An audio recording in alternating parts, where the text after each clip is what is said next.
자, 오늘 본문은 창세기 32장 27절, 28절입니다. 27절, 28절. 그 사람이 그에게 이르되 내 이름이 무엇이냐? 그가 이르되 야곱이니이다. 그가 이르되 내 이름을 다시는 야곱이라 부를 것이 아니요 이스라엘이라 부를 것이니 이는 네가 하나님과 및 사람들과 겨루어 이겼음이니라. 자, 야곱이 하나님과 씨름을 합니다. 이 씨름의 성격은 하나님께 복을 얻어내려고 하는 게 아니라 하나님과 가장 정직한 상태에 이를 것인가, 하나님의 복을 받을 것인가, 하나님의 복을 거부하고 자기가 원하는 것으로 하나님을 조종할 것인가에 대한 씨름이라고 말씀드렸어요. 하나님과 싸워서 얻어내는 개념을 오해하기 때문에 인간이 종교적 위선과 이런 외식에 빠지게 된다고 말씀드렸습니다. 자, 오늘 이 하나님의 사자, 여러분, 그 하나님의 사자가 남성형으로 표현되느냐에 따라 그 존재가 틀려지죠. 정말로 하나님의 피조물인 천사가 왔을 수도 있고, 성자 그리스도의 또 다른 예표로서의 하나님의 사자의 모습도 있습니다. 자, 그런데 이렇게 찾아오신 바로 하나님의 사자가 야곱에게 묻습니다. 네 이름이 무엇이냐는 겁니다. 아니, 그럼 지금 자기가 싸우는 사람이 누군지도 모르고 밤새도록 싸웠다는 얘기일까요? 그게 아니죠. 몰라서 묻는 게 아닌 거예요, 여러분. 하나님이 인간에게 뭔가를 물으실 때는 그 묻는 것이 본질이라고 제가 말씀드렸습니다. 아담아, 내가 어디 있느냐? 가인아, 내 아우 아벨이 어디 있느냐? 그죠? 네가 낫기를 원하느냐? 이거 몰라서 묻는 게 아니라 이 질문 속에 본질이 있고 답이 있기 때문에 묻는 거예요. 인간이 하나님의 질문에 대답하게 함으로 진리로 이끄시는 하나님의 놀라우신 사랑인 것이죠. 자, 하나님은 지난 야곱의 삶을 그가 정면으로 바라볼 수 있도록 하나님이 정말 그에게 받고 싶으신 고백을 끌어내시기 위해서 이름을 물으시는 것입니다. 즉, 너의 본질이 무엇이냐, 너의 본질적인 문제가 무엇인지 너 스스로 알게 해주기 위해서, 네 실제가 무엇인지 알기 위해서 물으시는 거예요. 너가 이렇게 두려워하는 이유, 하나님이 마하나임도 보여주고 약속과 언약과 수많은 언약을 했는데도 그래도 여전히 두려워하는 그 두려움의 근본 원인이 무엇이냐고 묻는 것입니다. 그러니까 우리는 모두가 다 엉터리인데 우리 자신을 위장한다고 했죠. 더 거기다 거룩한 종교적으로 포장합니다. 그러나 내면 안에 있는 그 수치심을 어쩔 수 없다 그랬죠. 그래서 뭔가 인생에서 잘못된 일이 일어나면 내 그 과거에 있는 그 수치로 인한 것인가 하고 불안해하고 염려합니다. 또 미래에 하나님의 약속이 있음에도 불구하고 두려운 걸 더 잘 예상하고 불안해하죠. 그런 위선의 가면을 넘어 너 자신에 대해서 솔직할 수 있도록 초정하시는 하나님의 질문, 그것이 네 이름이 뭐냐라고 묻는 겁니다. 그러자 야곱이 대답합니다. 어떻게 대답하겠어요? 예, 저는 야곱입니다. 예, 이게 답이에요. 여기에 진리의 포인트가 있어요, 여러분. 여러분, 이 야곱이란 말이 뭐예요? 야카브입니다. 이 야카브라는 말은 원래 속이는 자, 사기꾼이라는 말이잖아요. 이름을 야곱이라고 지은 것도 희한하지만, 근데 이게 야곱의 본질이라는 거죠. 나는 남을 속이는 자였습니다라고 자기를 얘기하는 거예요. 남의 것을 훔쳐서 살았고, 자기의 방법과 노력으로 살려고 했던 사람입니다라고 고백하는 겁니다.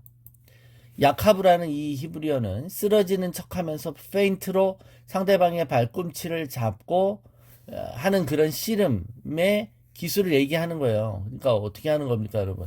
우리나라 씨름에 보면 뭐라 그럴까요? 자기가 지는 척하지만 상대방의 힘을 역으로 이용해서 이렇게 뒤집게 하는 거잖아요. 뒤집기라는 명수가 있죠. 되치기인가요? 이런 식의 씨름의 어떤 기술이 있는 것처럼 그 기술을 쓰는 사람을 야카브라고 했다는 거예요. 그러니까 그게 야곱인 거죠. 지난 삶이 야곱이 지 이름처럼 살았다는 것입니다. 남을 속이면서 지는 척 해주면서 이겼죠.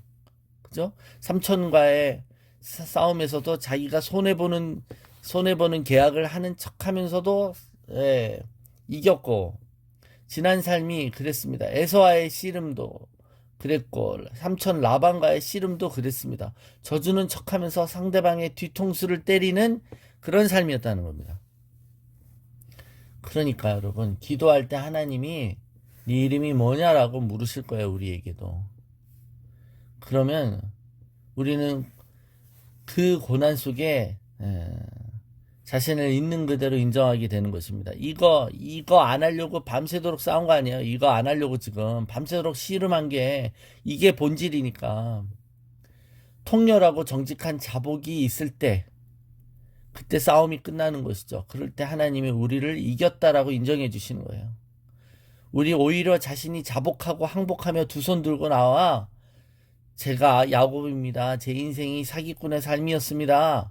라고 말할 때 하나님은 우리가 이겼다라고 말해 주시는 것입니다. 우리가 하나님을 향해 항복의 두 손을 들면 이게 토다죠. 토다, 감사, 항복하다. 그것이 오히려 승리의 손이 되는 것입니다. 그랬더니 그분이 뭐라 그래요? 네 이름을 다시는 야곱이라 부를 것이 아니요 이스라엘이라 부를 것이니. 자, 이 이름을 물으신 분께서 이름을 물어본 그 이유를 알려주시는 거예요. 이름 바꿔주려고 오신 거예요. 이름 바꿔주신 거. 진정한 복은 새로운 이름을 갖게 되는 것이죠. 어제의 나와 다른 내가 되는 것입니다. 이게 거룩함이고 이게 복인 거예요. 새로운 정체성을 갖게 하시는 겁니다. 우리는 우리 힘으로 살다가 내 힘으로는 아무것도 할 수 없습니다. 하나님만이 나의 도움이십니다라고 새롭게 거듭남으로 태어나는 자, 이게 진정한 복이죠. 그런데 야곱이 아니라 이제 이스라엘이라고 말하신다는 겁니다. 이스라엘이 뭐예요? 하나님을 이긴 사람이라는 거예요. 하나님을 이긴 사람. 네. 정말로 하나님을 잡아뜨렸기 때문이 아니라 이스라엘 끝까지 달라붙어서 하나님을 의지하게 되었기 때문이라는 거예요. 그러니까 이스라엘은 하나님을 의지하는 자라는 거죠. 야곱은 혼자 힘으로 살던 자가 이스라엘이 되는 거 아닙니까? 여러분, 이 이름에 큰 비밀이 있어요. 근데 어떻게 천박한 기독교는 그렇게 자기 이름으로 하나님을 조종하고 하나님께 뭔가를 따내는 식으로 가르치느냐는 말입니다. 자, 이 씨름은 야곱의 완벽한 승리였고 동시에 하나님의 승리인 것이죠. 그렇죠? 지금까지 자기 나름대로 승리를 경험했지만 자기 노하우로 자기 힘으로 성공한 사람으로서의 경력을 접고 이제부터는 나는 하나님의 지팡이에 의지할 수밖에 없는 절름발이가 되는 것. 그것이 결국 이기는 것이에요. 환도뼈가 상해서 쩔름거려야 되는데 그것이 이긴다는 거예요. 이스라엘, 하나님의 복을 최고로 여기는 사람이 되었다는 뜻입니다. 그러니까 여러분, 이 환도뼈가 위골되었다는 것이 이 복의 내적인 조건인 것입니다. 여러분, 우리 안에 자존심이 상해야 된다니까요. 우리 안에 자아가 죽어야 된다니까요. 이게 복의 근본 조건이에요. 우리 자신이 십자가에 못 박아야 된다고요. 못 박을 때 복을 누리는 거예요. 야곱의 씨름은 지난 그가 40년간 자기 힘을 의지하며 자기 약삭빠름과 자기의 교활함과 자기의 그 기술을 의지하며 살아온 40년간의 삶의 요약이죠. 그러면서 이 씨름을 통해 그는 환골탈태하는 과정을 겪은 것입니다. 새로운 존재로 하나님과의 만남은 이렇듯 우리를 변화시키는 것입니다. 영적인 해산의 고통을 하나님과의 씨름을 통해 경험한 것입니다. 지금까지 자기가 원하는 복을 구했어요. 그죠? 그래서 하나님 찾지도 않았고 하나님 일방적으로 우리에게 복 주시겠다라고 선언하신 것이죠. 그래서 복이 네가 잘해서 받는 게 아니라 하나님이 복 주기로 하셨기 때문에 복 받는다는 걸 알게 해주셨던 거죠. 그에게 있어서 복은 자기가 쟁취하는 거였어요. 자기가 남으로부터 빼앗는 거였어요. 자기가 버는 것이었어요. 근데 이제는 그가 하나님이 언약해 주었던 거. 그러니까 이미 답은 옛날부터 있었죠. 하나님이 내가 널 복주겠다고 그랬잖아. 널 복주겠다고. 근데 인간은 조건을 걸잖아요. 내가 여기를 뭐 온전히 돌아오면 그때는 11조를 하겠고 뭐 하겠고. 인간은 기브 앤 테이크이기 때문에 조건으로 하나님께 나가요. 근데 하나님은 우리를 조건 없이 사랑하시고 복을 주시죠. 야곱이 이스라엘이 되고 나서야 이제 복이 선물로 주어지는 것이라는 것을 처음 깨닫게 되는 것입니다. 이것이 진정한 변화인 것이죠. 그는 쓰러지는 듯 하면서 남을 등치는 그런 야카브의 삶에서 쓰러지면서 진정 쓰러져 버리는 완전한 패배를 경험하며 은혜를 붙잡게 되는 것입니다. 그래서 인생에서 여러분 그게 실패가 아니고 오히려 그게 승리라는 걸 깨닫게 되죠. 그래서 인생에서 겪었던 수많은 시련과 고난이 그게 고난이 아니라 복이라는 걸 깨닫는 것. 그것이 이 씨름을 주신 하나님의 의도인 것입니다. 우리의 약함이 오히려 하나님 안에서 강하다라는 것을 깨닫게 되는 것입니다. 내가 약할 때 오히려 온전해지고 오히려 강한 것이라는 이 인생의 역설을, 기독교의 역설을 하나님의 복에 이 미묘한 이 신비를 알게 해주시는 것이죠. 약한 데서 온전해진다는 것. 사도 바울이 자신 안에 예수의 스티그마타, 흔적을 가졌다라고 고백했어요. 예수의 흔적이 뭐예요? 몸에 난 상처 아닙니까? 상처. 그러니까 야곱의 환도뼈가 위골된 것도 야곱에게 있어서는 흔적인 거예요. 그게. 그러니까 왜 우리 안에 이런 흔적들이 있냐고요. 그 흔적들을 볼 때마다 우리는 강해지는 것입니다. 여러분, 우리를 보세요.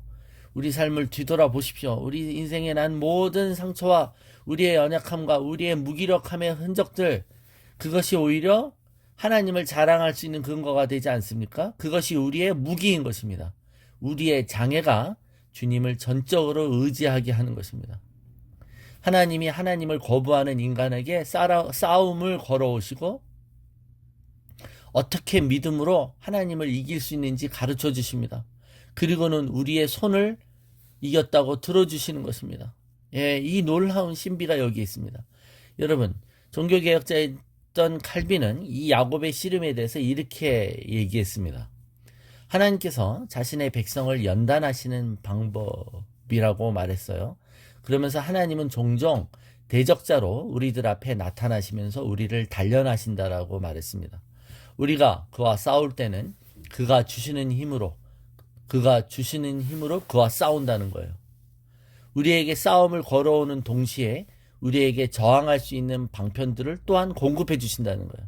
하나님이 양쪽을 다 하신다는 거죠. 하나님은 우리를 대항하는 동시에 우리를 위하여 싸워 주십니다. 한 손으로는 우리를 공격하시고 한 손으로는 우리를 보호하시고 방어해 주신다는 말입니다. 그래서 그렇게 양쪽 플레이를 하시는 하나님은 인간의 모습으로 보면 되게 약해 보이십니다. 이렇게 약해 보이는 이유는 우리를 진정으로 정복하시기 위함인 것이죠. 우리를 다스리시고 우리를 선으로 이끄시기 위한 거예요. 우리에게 네가 믿음으로 하나님 앞에 항복했을 때 승리라는 것을 맛보게 하시려고 우리에게 승리를 허락하심으로 우리를 대적하는 능력보다 더 강한 힘으로 우리 안에서 강력해지시는 것입니다. 이게 지지만 이기는 법인 것이죠. 그래서 여러분, 새로운 힘과 새로운 약함이 함께 공존하는 새로워진 거듭난 존재의 삶을 살게 되는 것입니다. 우리가 그런 거죠. 이게 거듭난 자, 중생한 자는 우리 안에 새로운 힘이 있어요. 하나님의 성령의 놀라운 권세와 능력이 있습니다.